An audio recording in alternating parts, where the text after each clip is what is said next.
नमस्कार मेरे प्यारे छात्रों। आज हम लोग पढ़ने जा रहे हैं कक्षा 7वीं का first lesson the living world adaptation and classification. तो चलिए शुरू करते हैं आज का टॉपिक एडेप्टेशन इन एनिमल्स।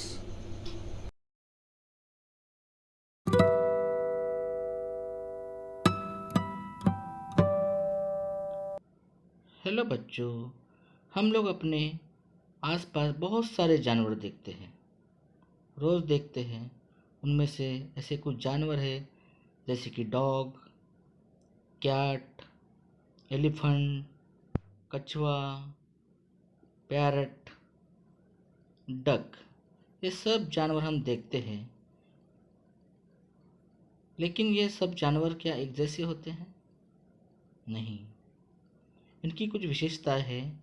उन विशेषताओं के अनुसार उनका वर्गीकरण किया। तो मेरे प्यारे छात्रों, आइए समझते हैं। जैसे कि किसी के पैर बहुत ही चौड़े हैं, कोई आसमान में उड़ रहा है, तो किसी की पूंछ लंबी है, या तो किसी के शरीर पे बहुत घने बाल है, या कोई बहुत कलरफुल है, या किसी की गर्दन ही बहुत ही लंबी है। तो इनका सबका अलग अलग विशेषता होता है। उसी प्रकार से कुछ पानी में रहते हैं, कुछ पानी के बाहर होते हैं, कुछ रेगिस्तान में होते हैं, तो कोई पंछी आसमान में उड़ता है, तो कोई जानवर बर्फीले प्रदेशों में रहता है। इन सभी जानवरों को देखने के बाद ये पता चलता है कि सभी का जो बॉडी शेप है वो अलग है, और साथ ही साथ उनका जो खान पान का तरीका है वो भी अलग है। इनके रहने के ठिकान भी अलग अलग है। पानी में रहने वाले जानवर और जंगल में रहने वाले जानवर, अब हम इनके बारे में पढ़ेंगे। Difference between terrestrial animal and aquatic animal. Now we are going to learn adaptation in aquatic animal, मतलब पानी में रहने वाले जानवरों का अनुकूलन। एक्वेटिक एनिमल जैसे कि फ्रॉग, फिश, टॉर्टोइज। तो आप लोगों ने फिश यानी मछली को देखा ही होगा कि वो पानी में रहती है, लेकिन कभी आपने सोचा कि वो पानी में रहने के बावजूद भी सांस कहाँ से लेती है, वो तैरती कैसे है? क्या कभी आपने सोचा है? तो चलिए हम उसके बॉडी शेप को समझते हैं। उसके बॉडी में फिन्स, स्केल्स, गिल्स, इस प्रकार के विभिन्न अंग होते हैं। स्पिंडल बॉडी शेप होता है, एक नाव की जैसा उसका शेप होता है, उसके कारण वो तैर सकती है। और उसके जो गिल्स होते हैं उसके कारण वो आसानी से पानी में सांस लेती है।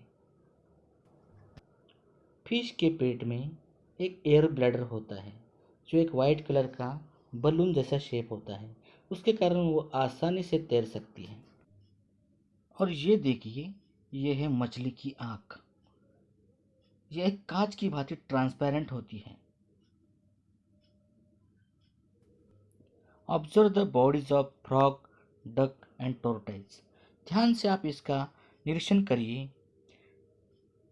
Duck, frog and tortoise. क्या कभी आपने ये सोचा है कि जो डक होता है उसके पैर का इस्तेमाल पानी में क्या होता है? फ्रॉग जो है पानी के अंदर कैसे सांस लेता है? और जो डक होता है वो पानी में गीला क्यों नहीं होता है? तो आइए समझते हैं। डक और फ्रॉग का जो हेड होता है वो ट्रायंगल शेप में होता है, और जो डक होता है उसके पीठ पर मतलब शरीर पर वैक्स लेयर होता है, और जो फ्रॉग होता है उसके स्किन जो स्मूथ होती है, और डक और फ्रॉग के जो टोज होते हैं वो वेब्ड होते हैं। वेब टोज मतलब कि पैरों में झिल्ली होती है जो उनको तैरने में बहुत मदद करती है, इसलिए वो आसानी से तैर सकते हैं।